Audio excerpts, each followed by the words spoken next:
नमस्कार दोस्तों, स्वागत है आपका आईटीआई एग्जाम सॉल्यूशंस में। दोस्तों आज हम ISRO technical attendant previous year question paper का पार्ट 5 कंप्लीट करने वाले हैं। तो चलिए दोस्तों क्वेश्चन सॉल्व करना स्टार्ट करते हैं। क्वेश्चन नंबर 41 है, two liquid can be separated by. दो द्रवों को किसके द्वारा अलग किया जा सकता है? A fractional distillation, B crystallization, C evaporation and D filtration. अगर हमें दो लिक्विड को अलग करना है तो हम यूज करते हैं फ्रैक्शनल डिस्टिलेशन का। फ्रैक्शनल डिस्टिलेशन की प्रोसेस में क्या होता है, एक जो लिक्विड होगा या एक जो तरल होगा उसका बॉइलिंग पॉइंट लो होगा as compare to other liquid, यानी कि एक लिक्विड का बॉइलिंग पॉइंट कम होगा और दूसरे का थोड़ा ज्यादा होगा। और जब हम इस मिक्सचर को गर्म करते हैं तो जिस मिक्सचर का या जिस लिक्विड का बॉइलिंग पॉइंट कम होता है वो पहले भाप में परिवर्तित हो जाता है। और उसके बाद हम क्या करते हैं, हम उन वेपर्स को कूल करते हैं, कंडेंस करते हैं और ओरिजिनल मिक्सचर से अलग कर लेते हैं। ये होता है फ्रैक्शनल डिस्टिलेशन का प्रोसेस। और इसका सबसे कॉमन एग्जांपल क्या है, हम क्रूड ऑयल में कई सारी अलग चीजों को निकालते हैं, क्योंकि पेट्रोलियम प्रोडक्ट्स में क्या होता है, वैसलीन भी आती है, पेट्रोल भी आता है, डीजल भी आता है, गैसोलीन होती है। तो कई सारे पेट्रोलियम प्रोडक्ट क्रूड ऑयल से निकलते हैं और क्रूड ऑयल में हम यूज करते हैं फ्रैक्शनल डिस्टिलेशन का, क्योंकि जितने भी हमने अभी प्रोडक्ट बोले हैं सच एज पेट्रोलियम, डीजल,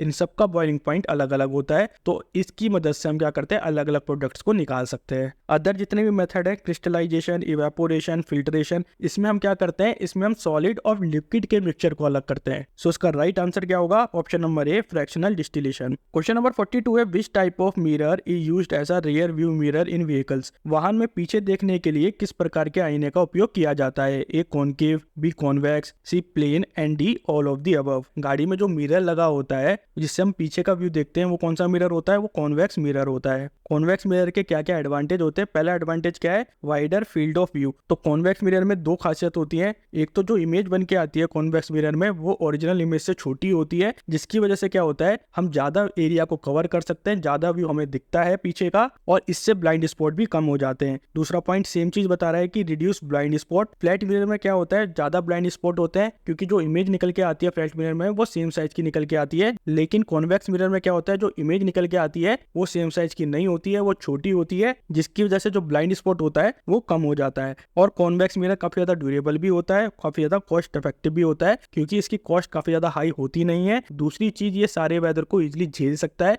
तो इसकी मेंटेनेंस की भी इतनी कोई खास जरूरत पड़ती नहीं है। सो इसका राइट आंसर क्या होगा, option number B convex mirror. Question number 43 है, what is the hardest coal among the following. निम्नलिखित में से सबसे कठोर कोयला कौन सा है? A pit coal, B lignite coal, C bituminous coal and D anthracite coal. चार तरह के कोल होते हैं, पिट कोल होता है, लिग्नाइट कोल होता है, बिटमिनियस कोल होता है और एंथ्रासाइट कोल होता है। अब सबसे कठोर कोल कौन सा होगा? जिस कोल में कार्बन की मात्रा सबसे ज्यादा होगी वो सबसे ज्यादा कठोर कोल होगा। और कार्बन की मात्रा सबसे ज्यादा किस में होती है? वो एंथ्रासाइट कोल में होती है। इसमें जो कार्बन की मात्रा होती है वो 90 से 95% तक पाई जाती है, क्योंकि जितने ज्यादा कार्बन के एटम होंगे वो एक क्रिस्टल स्ट्रक्चर बनाते हैं, और जितने अच्छे क्रिस्टल स्ट्रक्चर बनेंगे उतना ही कोल मजबूत होगा, उतना ही कोल डेंस होगा। और जो टाइम पीरियड होता है किसी भी एंथ्रासाइट कोल के बनने का वो सबसे ज्यादा लंबा होता है, और जितना ज्यादा लंबा टाइम पीरियड होगा उतना ही ज्यादा इसमें कार्बन कंटेंट की मात्रा बढ़ती रहेगी। एंथ्रासाइट कोल में इम्प्योरिटी भी सबसे ज्यादा कम पाई जाती है, और जितनी कम इम्प्योरिटी होगी उसका एनर्जी कंटेंट भी सबसे ज्यादा हाई होगा। एंथ्रासाइट कोल की सबसे ज्यादा फ्यूल एनर्जी भी होती है। इसका मतलब जब हम कोल को बर्न करते हैं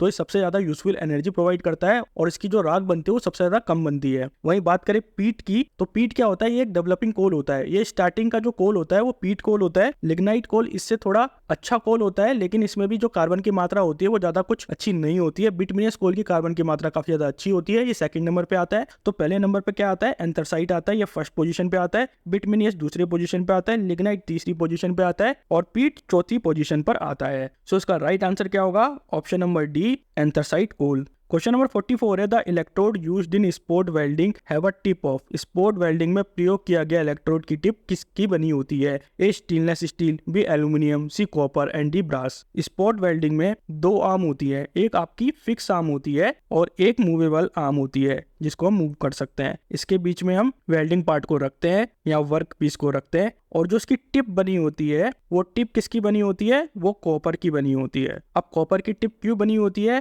पहला तो रीजन है, कॉपर की जो थर्मल कंडक्टिविटी होती है वो काफी ज्यादा हाई होती है, क्योंकि copper is a good conductor of heat. जब भी इलेक्ट्रिकल करंट इलेक्ट्रोड से पास करेगा तो कॉपर जो भी हीट है वो उसको अच्छी तरीके से एब्जॉर्ब कर सकता है, और वर्क पीस पे वो हीट को ट्रांसफर भी अच्छी तरीके से कर सकता है। और जितनी अच्छी तरीके से वो वर्क पीस पे एनर्जी को ट्रांसफर करेगा उतनी ही जल्दी वर्क पीस मेल्ट होगा। दूसरा, इसका जो इलेक्ट्रिकल रेजिस्टेंस होता है वो कम होता है as compare to other metals. Copper का जो इलेक्ट्रिकल रेजिस्टेंस होता है वो कम होता है, जिसकी वजह से जो इलेक्ट्रिकल करंट है वो इजीली फ्लो कर सकता है। कॉपर की मैकेनिकल स्ट्रेंथ भी काफी ज्यादा अच्छी होती है और कॉपर का जो कॉन्टैक्ट रेजिस्टेंस होता है वो भी कम होता है। ये कॉन्टैक्ट रेजिस्टेंस किसके बारे में बात चल रही है, ये वर्क पीस और कॉपर का जो टिप है, ये कॉपर का जो टिप है और ये वर्क पीस है, इस पॉइंट को बोला जाता है कॉन्टैक्ट रेजिस्टेंस पॉइंट। तो जितना कम कॉन्टैक्ट रेजिस्टेंस पॉइंट होगा उतनी ही जल्दी कॉपर हीट ट्रांसफर कर सकता है वर्क पीस में। सो इसका राइट आंसर क्या होगा, option number C copper. Question number 45 है पेट्रोलियम प्रोडक्ट्स आर। पेट्रोलियम उत्पाद कौन से हैं? A hydroxide compound, B hydrocarbon compound, C sulphate compound and D nitrate compound. Petroleum को ज्यादातर क्या बोलते हैं, क्रूड ऑयल या कच्चा तेल जिसे भी बोला जाता है, और ये बना किसका होता है, ये हाइड्रोकार्बन का बना होता है। हाइड्रोकार्बन ऑर्गेनिक कंपाउंड होते हैं जिसमें क्या पाया जाता है, कार्बन पाया जाता है और हाइड्रोजन एटम पाया जाता है।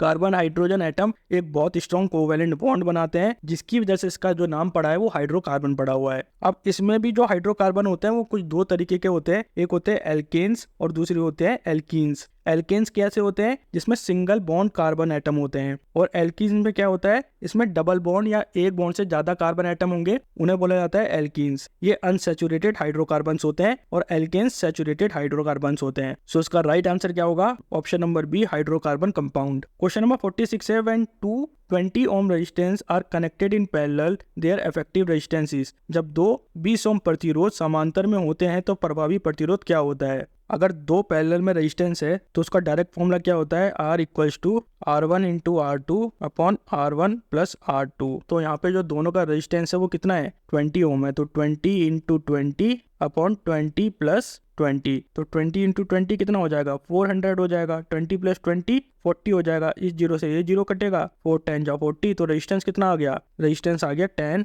ओम। तो यही इसका आंसर भी है, यहाँ पे 10 ओम आना था, मैं इसको राइट कर देता हूँ। सो ऑप्शन नंबर ए 10 ओम इसका राइट ऑप्शन होगा। क्वेश्चन नंबर 47 है which of the following will conduct electricity. निम्न में से कौन सी विद्युत का संचालन करेगी? A porcelain, B graphite, C rubber and D wood. जितने भी गिवन ऑप्शन है उसमें से ग्रेफाइट ही एक ऐसा मटेरियल है जो इलेक्ट्रिसिटी को कंडक्ट कर सकता है। प्रोक्लेन, रबर, वुड क्या है, ये इंसुलेटर है, और इंसुलेटर में फ्री इलेक्ट्रॉन काफी कम होते हैं, वहीं कंडक्टर में फ्री इलेक्ट्रॉन काफी ज्यादा होते हैं, और जितनी ज्यादा फ्री इलेक्ट्रॉन होंगे उतनी इजिली इलेक्ट्रिसिटी फ्लो कर सकती है। सो इसका राइट आंसर क्या होगा, option number B graphite. Question number 48 है hydrometer is used for measurement of. Hydrometer का प्रयोग किसको मापने के लिए किया जाता है? A relative density, B volume, C dissolve water percentage and the presence of water. तो हाइड्रोमीटर की मदद से हम रिलेटिव डेंसिटी, जिसे हम स्पेसिफिक ग्रेविटी बोलते हैं, उसको नापते हैं, और इसको हिंदी में क्या बोलते हैं, सापेक्ष घनत्व। तो हाइड्रोमीटर में हम क्या करते हैं, हम किसी भी स्पेसिफिक लिक्विड की डेंसिटी को मेजर करते हैं with reference to density of water. और हाइड्रोमीटर किस प्रिंसिपल पे काम करता है, ये बॉयंसी प्रिंसिपल पे काम करता है, जो होता है आर्किमिडीज प्रिंसिपल। तो आर्किमिडीज प्रिंसिपल क्या बताता है, जब हम किसी ऑब्जेक्ट को किसी लिक्विड में डालते हैं तो उसमें एक अपवर्ड थ्रस्ट फोर्स लगता है जिसे हम बॉयंट फोर्स बोलते हैं। सो इसका राइट आंसर क्या होगा, हाइड्रोमीटर क्या नापता है, रिलेटिव डेंसिटी को नापता है। सो ऑप्शन नंबर ए इसका राइट ऑप्शन होगा। क्वेश्चन नंबर 49 है what does LCD mean in LCD TV. LCD TV में एलसीडी का क्या मतलब होता है? A larger clear display, B liquid crystal display, C long channel display and D liquid clear display. LCD को क्या बोला जाता है, लिक्विड क्रिस्टल डिस्प्ले। तो लिक्विड क्रिस्टल डिस्प्ले क्या करता है, लाइट के फ्लो को कंट्रोल करता है, तो जिसकी वजह से हमें टीवी स्क्रीन पे इमेज दिखती है। सो इसका राइट आंसर क्या होगा, option number B liquid crystal display. Question number 50 है capacitor bank across the load is used. Load बार में कैपेसिटर बैंक का प्रयोग क्यों किया जाता है? A for improving the voltage, B for reducing power factor, C for improving power factor and D for quick starting of the motor. Power factor को improve करने के लिए हम क्या यूज करते हैं, कैपेसिटर बैंक का यूज करते हैं। तो पावर फैक्टर क्या होता है, एक डायमेंशनलेस नंबर होता है जो क्या बताता है कि कितनी अच्छी तरीके से इलेक्ट्रिकल पावर यूज हो पाई किसी भी एसी सर्किट में। और ये किसका रेशियो होता है, रियल पावर और अपरेंट पावर का रेशियो होता है। रियल पावर क्या है, जो एक्चुअल पावर हम यूज कर रहे हैं किसी भी एक इलेक्ट्रिकल सिस्टम में, हम रियल पावर बोलते हैं। और अपरेंट पावर क्या होती है, जो टोटल पावर किसी भी सर्किट में दी गई जिसमें रियल पावर भी होती है इंक्लूड और रिएक्टिव पावर भी होती है, उसे बोला जाता है अपरेंट पावर। और पावर फैक्टर की जो मैक्सिमम नंबर होता है वो कितना होता है, एक होता है, एक से ज्यादा पावर फैक्टर नहीं हो सकता है। अब कैपेसिटर बैंक पावर फैक्टर को कैसे इंप्रूव करता है, हमारे घरों में भी मोटर यूज होती है, पंखे यूज होते हैं, इसमें क्या होता है, सब में इंडक्टिव लोड होता है। तो इंडक्टिव लोड क्या करता है, रिएक्टिव पावर को कंज्यूम करता है, और रिएक्टिव पावर से क्या होता है, लैगिंग पावर फैक्टर डेवलप होता है। तो कैपेसिटर बैंक क्या करता है, किसी भी एक इलेक्ट्रिकल सिस्टम में रिएक्टिव रिएक्टिव पावर को प्रोवाइड करता है, जिसकी वजह से जो रिएक्टिव पावर कंज्यूम हुई है वो इसको काउंटर एक्ट करेगा। तो इसकी वजह से क्या होता है, जो फेज डिफरेंस होता है वोल्टेज और करंट का वो कम हो जाता है। तो जितना कम फेज डिफरेंस होगा वोल्टेज और करंट का उतना ही अच्छा पावर फैक्टर होगा। आपने देखा होगा जब पावर फैक्टर यूनिटी होता है तो उसमें जो फेज डिफरेंस होता है वोल्टेज और करंट का वो सेम फेज पे रहता है, यानी कि उनका फेज डिफरेंस 0 रहता है। तो उस केस में क्या होता है, पावर फैक्टर यूनिटी होता है। अब इसके एडवांटेज क्या होते हैं, अगर पावर फैक्टर यूनिटी है तो उसका क्या एडवांटेज है, एक तो एनर्जी लॉसेस काफी ज्यादा कम हो जाते हैं, क्योंकि ज्यादातर एनर्जी किस में यूज हो रही है, यूजफुल वर्क में यूज हो रही है, और हमें जो करंट की रिक्वायरमेंट होती है वो भी कम हो जाती है। हम हायर पावर फैक्टर में लेस करंट की मदद से भी same amount of real power को ट्रांसफर कर सकते हैं, तो जिसकी वजह से ओवरऑल वोल्टेज ड्रॉप भी कम हो जाता है। Higher power factor electrical equipment की कैपेसिटी को भी इंक्रीज करता है और ये इलेक्ट्रिकल बिल को भी रिड्यूस करता है। सो उसका राइट आंसर क्या होगा, option number C, for improving power factor. दोस्तों अगर आपको ये वीडियो पसंद आई है तो प्लीज इस वीडियो को लाइक कीजिए, हमारे चैनल को सब्सक्राइब कीजिए एंड थैंक्स फॉर वॉचिंग।